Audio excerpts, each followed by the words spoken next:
people say the level of violence on video games is really shaping young people's thoughts. And then you go the further step, and that's the movies. You see these movies, they're so violent, and yet a kid is able to see the movie if sex isn't involved, but killing is involved. And maybe they have to put a rating system for that. And you get into a whole very complicated, very big deal. Rating systems are a whole complicated big deal. They already exist, they're everywhere, and they're kind of a mess everywhere, and that includes here at home in America. But despite misconceptions and despite misinformation, American censorship laws themselves are super duper lax, thanks to a first constitutional amendment that we love to say we love. And as of 2012, games are protected speech. Federal laws can't be used to regulate games based on content. Government action will have to be triggered by people suing each other first. Which is possible because free speech exceptions exist. Things like credible threats of violence or lawlessness, blackmail, inciting a panic, fighting words, child pornography, and obscenity, which judges have agreed on can't be agreed on, haven't gotten any games yet. But laws on copyright infringement have ended up with recalls issued for boring business reasons. There's also the case of the Guy game, which was recalled not necessarily by federal child pornography laws, but rather from the civil conspiracy, invasion of privacy, and the negligence of publishing topless clips of a misinformed 17-year-old girl without her legal consent. But before then, content in video games was usually disregarded by the government from the late 70s to the early 90s. Developers were instead working with weird standards imposed by publishers, and God, American Nintendo standards were real weird back then. Competing publishers marketed their edgier games, and as that console war heated up to the moral panic over early 90s video game violence, you had every console and publisher trying their own rating systems until a congressional hearing settled on having the whole video game industry age rate themselves. I find this segment deeply offensive and believe that it simply should be taken off the market. Eventually. I have no further questions. I thank you for what you've begun to do, and I urge you to try to the extent that you're able to work with Mr. Heistein's committee, because it will create a national standard here.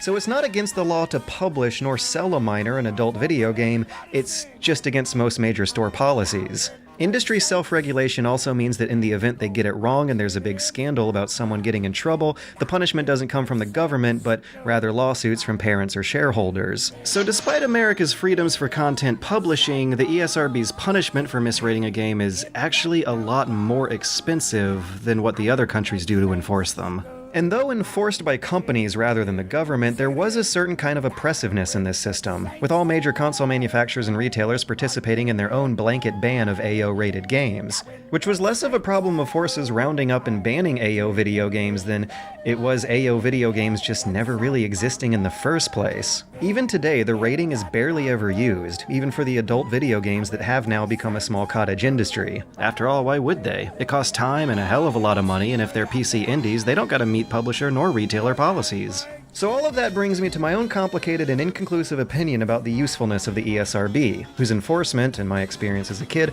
was something like a 75% chance of getting stopped and carded by cashiers versus a 100% success rate of getting M-rated games online. As a kid, I got away with that a lot by simply making a visit to the local bay. On one hand, it's so easy for kids to bypass the ESRB through either method that the whole effort could strike some as a wasted time, but on the other hand, the process of having to subvert the system sends a clear message to kids of not condoning this kind of behavior. Sneaking M-rated games around the house after hours carried a sense of guilt to me. It meant knowing they were undesirable to a lot of people for some reason, and I'd like to believe those age ratings, though not enforced, still made childhood me more skeptical and less impressionable towards the realism of video game violence. Even though, I'll admit, it did make M-rated games seem a hell of a lot more cooler than the softer stuff. But I highly doubt that anyone is a fan of companies playing so hard to these ratings that we end up with something like this. But on the other hand, I sympathize with parents who want to know what their kids are playing, but not those who want to restrict it. I don't mind that the stamp's there, but I do want kids to have some freedom in their lives to play what they want on their own terms, and I'm kind of getting off topic. The creation and enforcement of these ratings actively helped end the Joe Lieberman-fueled moral panic of 25 years ago, and that was damaging the industry. And yet the industry seems to be selling games just fine nowadays through online stores with no ESRB ratings at all. The status of being an adults-only game isn't the kiss of commercial death it used to be. People are openly selling porn on Steam, and no one seems to care. are. After all, a generation of gaming kids has grown up to be gaming parents, and that means it's been a real long time since the last real parental moral panic. Oh, come the f*** on, not again! So is the ESRB a necessary evil or an outdated dinosaur? I can't really decide and may not have my mind made up until I have kids of my own, but I also want to question the efficiency of their methods too. The ESRB is run by an industry trade group, the ESA, and they are defensive of their games' content, and the method involves the publisher basically filling out a questionnaire and submitting a video. And during the Jack Thompson-fueled moral panic of 15 years ago, two infamous cases slipped through their cracks. These ridiculously bad, fully clothed, half-complete sex scenes that are not even accessible to normal players without modding the game in San Andreas. I personally feel this stuff never should have gotten the AO. A year later, all the blood, guts, and sociopathic murdering of Oblivion's Dark Brotherhood questline was found out, and that stuff I personally never feel should have gotten the T. Oh, but what really got them to change it was that the base female character skins underneath your armor has nipples. That's American moral norms for you. Sex and nudity are taboo, but violence is acceptable. This may be slowly changing right the hell now, but as a teen, those standards struck me as odd for the first time when I noticed that these easily objectifiable fan service characters stripping down to play volleyball and roll around half covered in sand and trip into pools like normal people do at the beach got an M. But when the same easily objectifiable fan service characters put some pants on first before bashing each other's faces in, then that's a T. I remember my mom briefly snatching away my copy of Perfect Dark and calling it that prostitute game because of the art on the cartridge, I think. I suppose this stems from some deep-seated Puritan fear a lot of Americans have over their kids discovering masturbation, and the negative consequences of that happening are, Furthermore, I have heard complaints from developers who really don't like that there's no middle ground between the T and the M. I've always thought there weren't enough of these ratings. There's no difference between what's called a soft M, like Halo, versus the hard M of Silent Hill. As it stands, DOA Volleyball is lumped into the same category as Grand Theft Auto, which is in the same category as Fable. So that's how it works in the United States. But this is about age ratings across the world, so let's get me talking about a country I've only ever changed planes at. The United States is actually the second largest gaming market behind China, but besides like 2 exception events, console gaming was largely banned throughout most of China until 2015. It was just PC gaming until then, which also coincided with an economic boom in this humongous middle-class market popping up that's now spending more money on video games than the middle classes of any other country. And that happened entirely without a traditional ESRB-style rating agency. But remember, this is communist China we're talking about, where a constitutional right to 30 to 70 years of private ownership means investors can still spend their lives buying and selling properties with which developers make games with for increasing corporate profits of 10-cent shareholders, so long as the government's allowed to squash criticism with jail time. Which you also get slapped for cheating at video games. Video games are subject to the same censorship rules applied to other media, which includes banning media threatening national unity. So if your grand strategy and football manager games have Tibet or Taiwan on the map, then they're banned.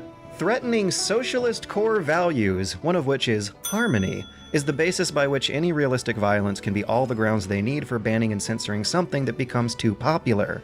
As was the case with PUBG, which, like many gray market games, skirted around these rules fairly uneventfully as it climbed its way up the list of China's most popular foreign games. Until the government noticed. It wasn't banned outright though. After all, it was earning a lot of profit. Tencent was given an exclusive license to distribute it locally, but only if they made a new version of the game to, quote, make sure they accord with socialist core values, Chinese traditional culture, and moral rules. Sure it does.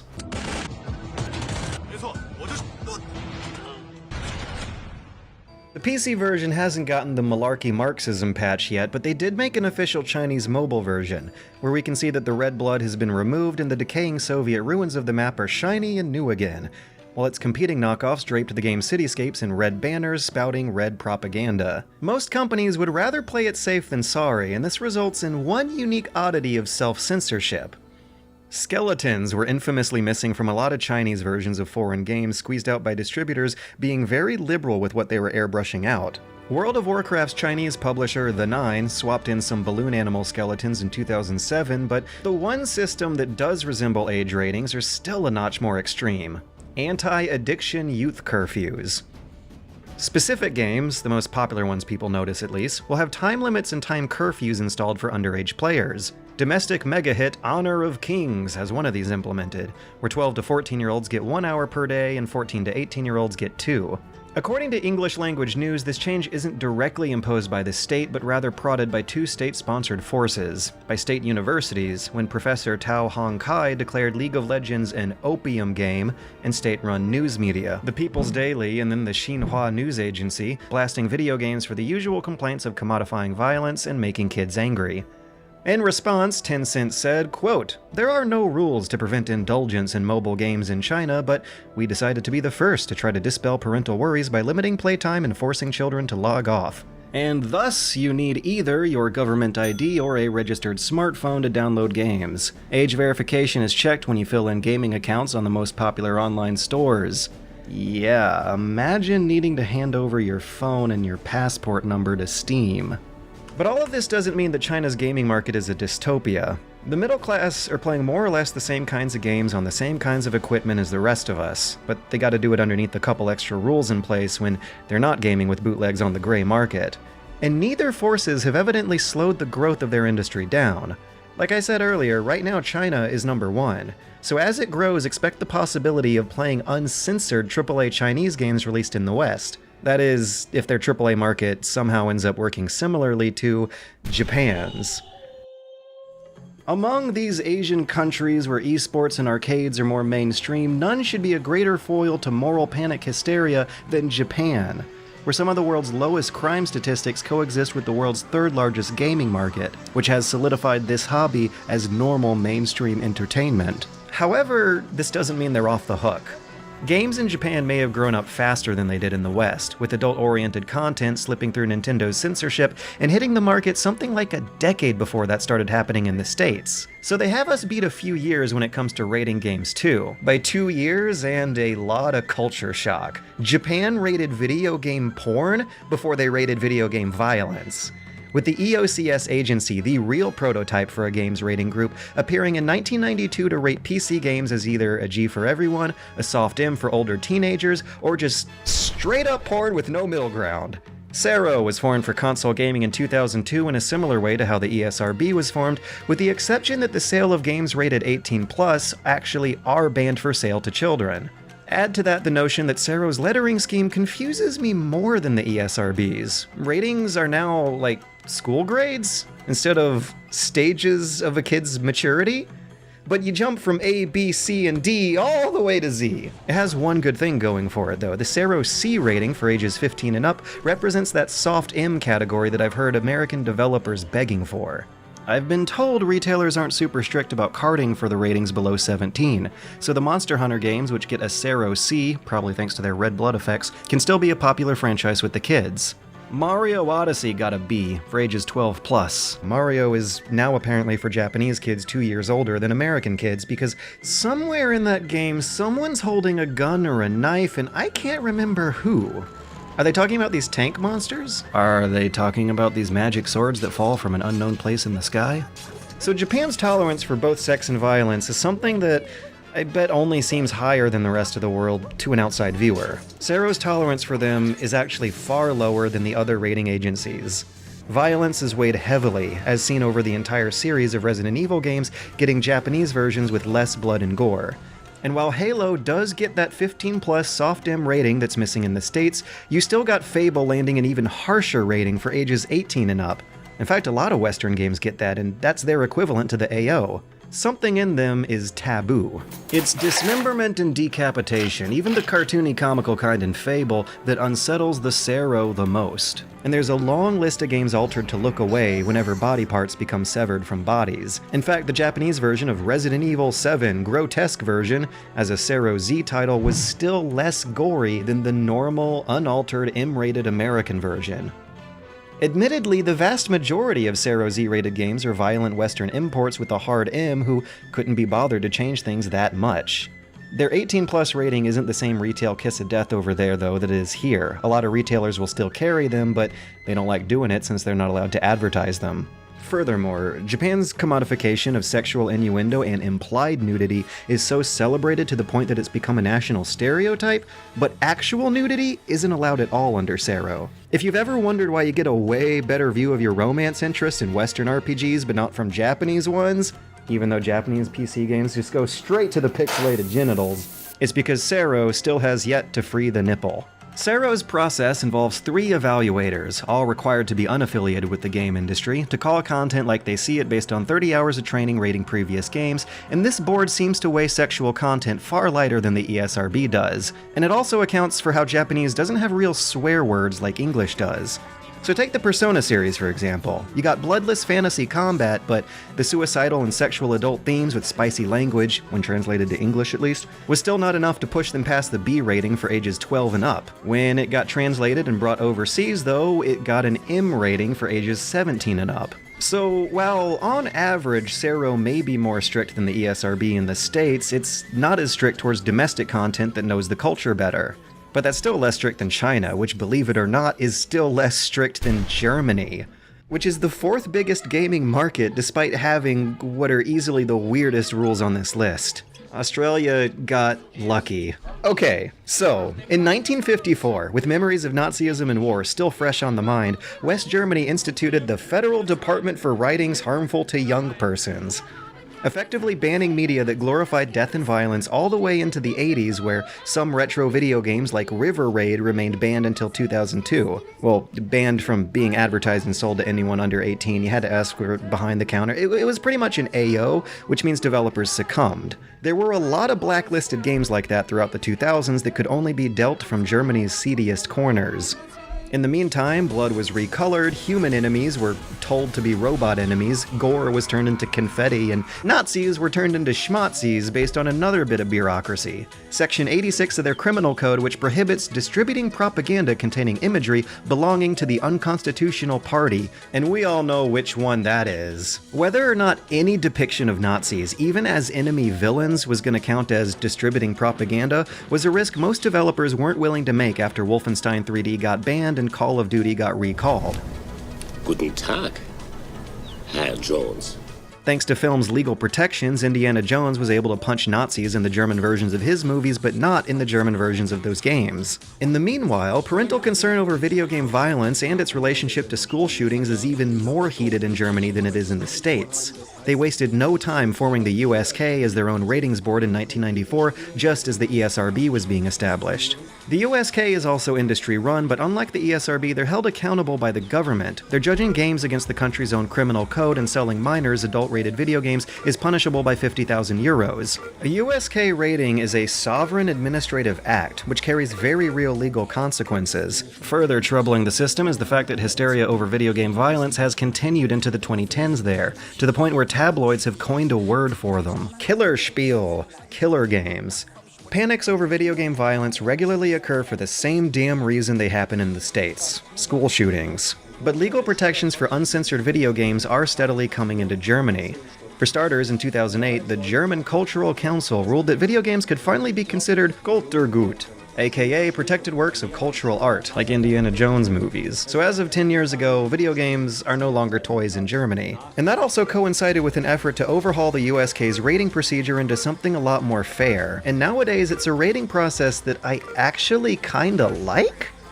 The people who make these age ratings actually play the video games. Imagine that! The USK is the only ratings board that completely plays through the games it rates, with testers going through all the games and assembling a presentation on them for child protection experts who have the final say on what it's rated. As a result, they have a system that weighs not just content, but also context. The mood and atmosphere of your normal gameplay actions is a factor. So even bloody and gory stealth games, where you're encouraged to kill the least amount of enemies possible, if not none at all, are weighted lighter. Hell, even terrifying gory horror games can score low if you're supposed to run away from the monsters rather than kill them.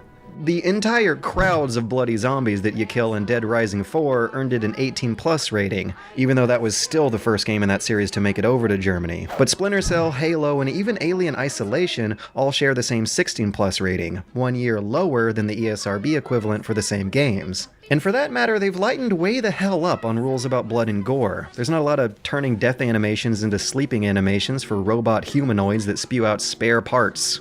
Also, here's another point. Remember those easily objectifiable fan service characters stripping down to play volleyball on the beach? And how the ESRB is a bunch of super weird Jesus freak prudes about it? Feast your eyes on a reality in which the DOA volleyball games are rated for kids younger than the DOA bashing each other's faces in games. That American dynamic of accepting violence but rejecting sexiness really is flopped on its head here. But there's always the catch. Developers and publishers do not like the USK. Its process is lengthy, things change during certification, and their exhaustive methods have caused delays in the past. Plus, let's not forget, you're still not allowed to have Nazis. Well, actually, you are now allowed by the government now that games are Kulturgut, but not by the USK until their rating policies change, which could actually happen right now via lawsuit if game publishers wanted it to. The lawsuit that banned Wolfenstein 3D in the 90s was non-binding, and nowadays the rules have changed. Bethesda could have released Wolfenstein 2 uncensored in Germany and then made a case in court defending their game as protected speech to fix this problem, but no company in their right mind right now is going to want to spend millions arguing their right to sow Nazi imagery in Germany. Until the USK changes its mind on their own, the most significant example of Germany's censorship changing may be how Valve was able to uncensor the Orange Box last December to little to no consequence. So far, at least. But Germany's USK is just one local system that survived the ubiquity of PEGI rolling out across the rest of the European Union in 2002. Before that, age ratings in the UK were tiny numbers on the back of the box, and I've been told by British fans that moral panics over video games were not much of a big concern among their parents over there. Maybe because school shootings don't happen? Anyways, instead of a number on the front, you'd have several numbers and check marks on the back. In the late 90s to the turn of the millennium, these would be issued by the Entertainment and Leisure Software Publishers Association for the UK, and it's common to see European boxes just get stamped all over with different numbers. Before PEGI, France had its own rating agency as well, and, well, Spain and Italy seem to have just been going without them according to older box art scans. Depending on where you live, this all got simpler or more complicated in 2002 when the Pan-European Game Information System rolled out, stamping numbers onto game boxes across the EU and Israel that mostly correlate with the German system but with a couple extra ages for the lower tiers. And things were still weird for the UK, which had a double rating systems between 2002 and 2012 when PEGI ratings were used for more kid-friendly games and the British Film Classification Board was used for more mature games, which in Mass Effect's case bumped it down from a PEGI 18 to a BBFC 12, which is the same PEGI rating that Twilight Princess got, even though Mass Effect is supposed to be way more adult. Anyways, for PEGI, content seems to be weighed not too differently than America's ESRB. They're just a little more strict towards violence and a little less towards sexiness. Monster Hunter games zigzag between the 12 and 16 ratings, Splinter Cell franchise is all almost solidly 18, the old Call of Duty games that were rated for ages 12 by the ESRB are 16 under PEGI, and DOA Volleyball maintains the same rating as DOA fighting games. The lines are drawn at how revolted the viewer is supposed to become. Gross violence gets the 18, realistic but otherwise non-gory violence gets the 16, and bloodless violence against fantasy enemies gets the 12. Their procedure is similar to the ESRB, but with more of the final decision determined by questionnaire rather than video. All games got a provisional rating from the questionnaire, then the kiddie games for ages 17 and under are sent to the Dutch rating agency for verification, and the games for cool dudes 12 and over have their verification happening in the UK. A country where underage sales are enforced by fines and prison time. But take a day trip into the continent and suddenly there's no such laws against underage purchasing in Sweden, Italy, or Belgium. But keep in mind, PEGI does not apply to all of Europe. The Russian Federation's history with video game age ratings is non-existent during the bad times of the 90s and 2000s, when bootleg distributors weren't exactly obligated to anyone's rules when selling their video games. But eventually, major publishers managed to start releasing in this country, albeit at a high price that still keeps authentic copies as a kind of luxury item. Foreign distributors not on the gray market would usually just use PEGI ratings, but as of 2012 this changed, or at least was supposed to change, with the creation of an age rating systems for all media mandated by this federal law. So they created RARS, the Russian Age Rating System. Creative. The ages and categories they rate more or less seem like copies of PEGI, so why is this system interesting? Well, you might have noticed that on our way down this list, a lot of these countries have their pet peeves. The American agency very heavily punishes sexuality. The Japanese agency straight up disallows gore. The German one outlaws Nazis, and the Russian one heavily weighs the gays. Oh my god, oh my god, oh my god, I danced with a gay! Marge, Lisa, promise me you won't tell anyone. Promise me! In 2013, an amendment was added to the RARS law penalizing materials in support of non-traditional relationships, which is going to mean anything falling on the LGBTQ spectrum. Outside of very real arrests, protests, attacks, and hate crimes, the law also preceded 18-plus adult-only ratings getting assigned to everything from The Sims to Story of Seasons to Metopia, so long as LGBT people are there and not being portrayed negatively. A rainbow jersey was requested to be removed from FIFA, and that Overwatch comic with Tracer kissing her female SO was pulled for Russian audiences. But here's a fun fact. This is all opt-in. In this system, developers rate their own games, publishers were assigning these ratings themselves, they pull these comics themselves, with no acts of protest being made, no statements issued, no business pulled. So okay, what would happen if they actually broke the rules? Well, the penalty for businesses is 90 days of not being allowed to do business and a fine of up to 1 million rubles, which translates to $17,600. Smaller fines are levied onto retailers who sell games to minors, but according to Russian fans I've talked to and this blog from a Russian developer, quote, nobody really gives a damn about it anyway.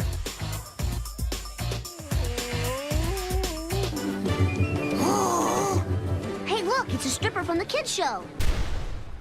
And last but not least, we have Brazil, the land of casual thongs and carnival body paint, and I can't believe they actually rate DOA volleyball higher than the Germans? Some stereotypes aren't true, after all. They're still lower than the DOA fighting games, so I guess the stereotype about Americans being prudes about nudes still rings true in that case. Brazil's system, the Classificação Indicativa.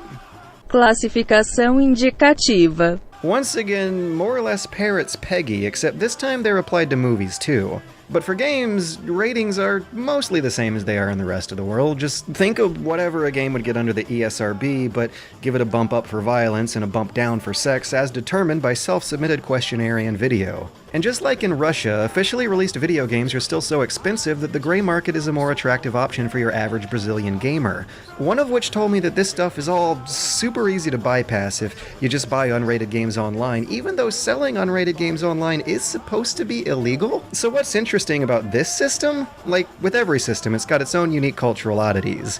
They weigh overvaluation of consumption, which kicks in for ratings for kids 12 and under. I wonder why that is. Brazil's got a poverty problem, right? Situations in which characters berate others for buying less stuff than them is a cultural sore spot. In fact, in Brazil, they've been making moves to outlaw aggressive advertisement to kids altogether, which ended up getting some Brazilian YouTubers in trouble. The content descriptors don't mention overconsumption, but The Sims is rated very highly in this system, for ages 16 and up versus the 12 and up they get in the US. Need for Speed Carbon is 14 and up there, and 10 and up here. Another oddity is The Witcher 3, which markets itself as this grand flag bearer of mature adult gaming, but in Brazil it's just for 16-year-old teenagers. So, in conclusion, after all this long journey, what did we learn? Age ratings exist everywhere. They're definitely kind of a mess everywhere. Some systems allow for future change and some don't, and no one can agree on anything because we've all grown up with a good chunk of our values and tolerances influenced by the genetic lottery of where we were happened to be born. So think back and try to remember what your parents considered taboo. And when it comes to culture shock, just take it in stride as you move from side to side. Those are all just different points of view.